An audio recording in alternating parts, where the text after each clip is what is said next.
Hey everybody, good morning. Katrina here with Galgone Camping, and I am having coffee this morning out of my Galgone Camping mug that my kids got me for Christmas.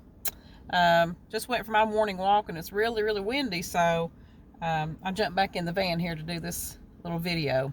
So this morning, just wanted to talk to you guys a minute about the things we're going through, with the COVID-19, with the self-isolation, sheltering in place situation. For me, and this is going to sound weird, but for me, I love it. I'm loving it. But I know many people, the majority of people, do not. I'm a loner. I've always been. So it's nothing new to me. I'm one of those people that just has to have a lot of alone time. It's not that I'm an introvert at all. I enjoy being out with people and, socializing from time to time, but I require a lot of alone time, solitude, quietness. If I don't get that, I simply can't function. I can't function. I can't stand myself. And I know other ones can't stand me if I don't get that time. I don't know. I have to recharge. I have to think. I just have to have it.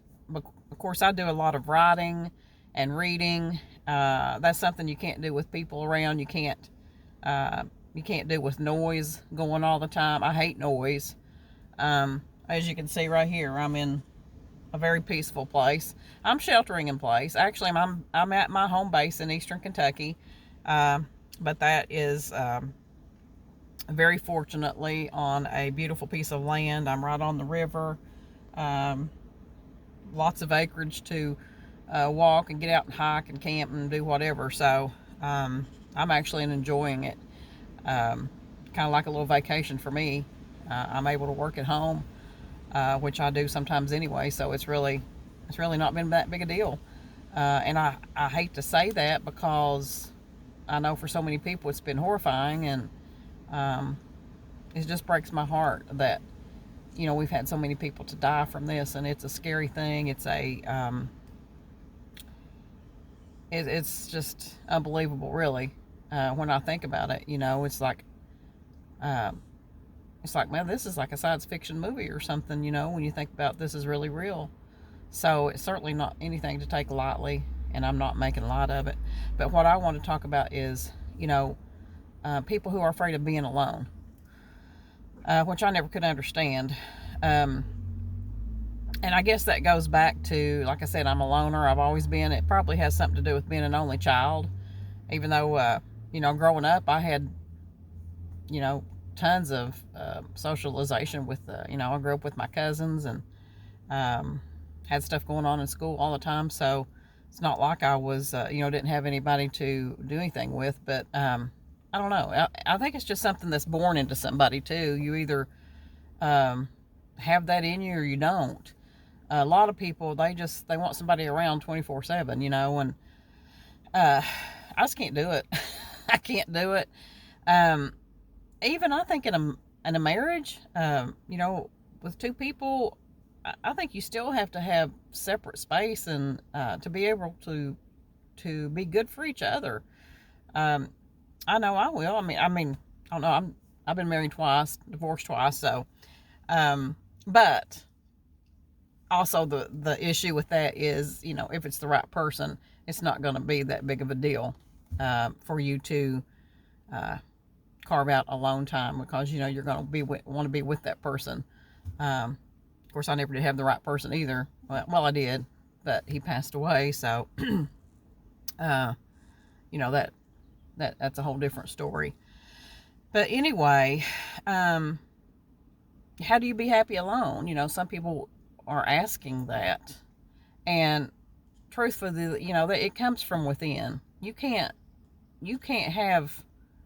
obtain happiness from external sources.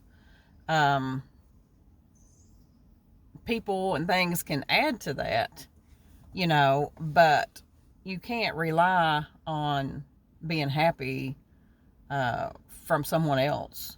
You know, that's really too much to ask of somebody. But you can't rely on happiness from somebody else or from other things, and that has to come from within, because this situation has taught us now everything has been taken away. You know, you can't go anywhere, you can't do anything, you can't get together like you did before, so everything's changed. So are you still happy or are you miserable? For me, I'm loving it. I'm very happy, but I was happy before and I'm happy now. So, and it's because I don't need those other things to be happy and joyful inside, because it comes from in here. So, a lot of that has to do for me with my faith. Um, Regardless of what happens, I know, you know, I'm a winner either way. So I have that assurance. I have that hope. That's very important. Not to do any preaching or anything here, but that's just one of the factors I think that makes a person happy and joyful from within. And you can be joyful without necessarily being extremely happy. It's two different things.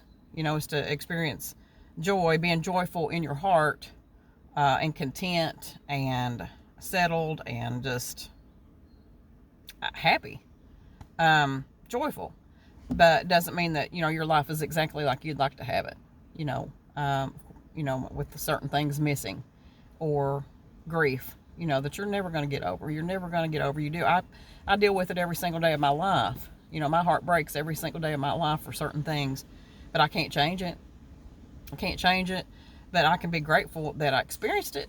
You know, some people don't even have that opportunity. So it's things like that that you got to think about to be happy and content and have gratitude. So going through this COVID-19 thing, you know, things you could do just like out here in nature. I'm in nature, and that's another thing. Nature is healing to the spirit and to the body, in my opinion.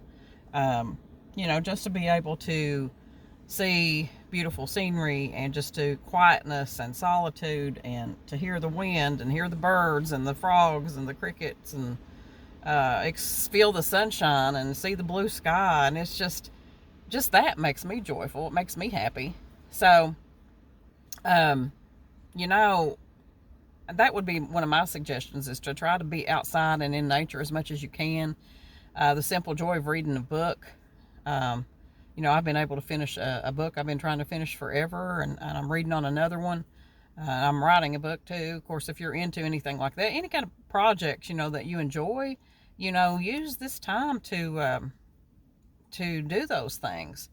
You know, we don't want to waste the time. You know, a lot of you are stuck at home. You're working from home, maybe, so you still got to keep working. But, um, you know, try to use that time to make time for those projects. But as far as being alone, there are ways. Like I said, a lot of people it just isn't in them. It may not ever be. But if you kind of think about it and maybe try to really try to experience that sometimes, because you never know when you are going to be left alone. You know, those people who are married, or in a really good relationship or whatever, you know, somebody's going to go first. And it's a scary thing. It's a sad thing to think about, but it's coming to everybody, you know. So it's a good idea to practice being alone, you know. Even if you're not alone, or if you don't live alone, you know, maybe take some time to practice doing that sometimes. And, you know, it might serve you well going forward. So anyway, I just wanted to say hello. Hope you guys are doing well and faring through this okay. And it's okay to be alone. And, you know, don't feel weird about being alone. To me, I love it. And I know there's other people who do, but we are in the minority for sure. The majority of people don't. I think they're afraid. There's really nothing to be afraid of. There really isn't. It's being afraid. People who are afraid to be alone, it's because they've never done it before. You know, it's just something new. And of course, you know, the media and society makes you think you need to be afraid to be alone and all this stuff, which, you know, and it's all just it's a myth, really. When in truth, you know, you can be very happy alone, and you can find yourself. You can think. That's another thing. You know, we go through every day so full of noise, and every single minute is filled with something we have to do. We've got to do this, we've got to do that, we've got to be here, we got to, there's just no time to think about anything. So when you are alone and you have that solitude, I think maybe that's sometimes what people are scared of. They don't want to slow down for a minute to actually have to think about whatever it is that's eating at them, maybe. But maybe if you do, you can deal with that and move on, and it'll make you a happier person. Who knows? Anyway, just a few thoughts with my coffee this morning. I'm so excited, you guys. So I got more things coming. I've got an announcement coming out pretty soon, and I'm working on it. Things have kind of been slowed down a little bit, but so lots of things coming up. This thing isn't going to last forever. The way it's affected me the most is the travel ban. Not being able to, really travel out of state much, or well, at all. I haven't gone anywhere, and that's killing me. It's killing me because I had a trip. Well, I had several trips planned, and I'm still going just as soon as things open back up. But yeah, for a rambling girl, that's hard. But as far as the self-isolation and sheltering in place, loving it. Who wants not to love? So anyway, everybody have a great day, and just keep on keeping on. This is going to pass, and it's going to be okay. We're going to get back to a sense of normalcy, and maybe, we're going to learn something from this. I definitely think there's a reason for it. There's a reason for everything. So keep that in mind. Y'all have a great day. Be sure to subscribe to Gal Gone Camping. Like and share this video. Also follow along on Instagram. And like I said, I got another big announcement coming up pretty soon. So I'm hoping that you guys will follow me along on that too. And remember, don't wait to live. See you guys down the road.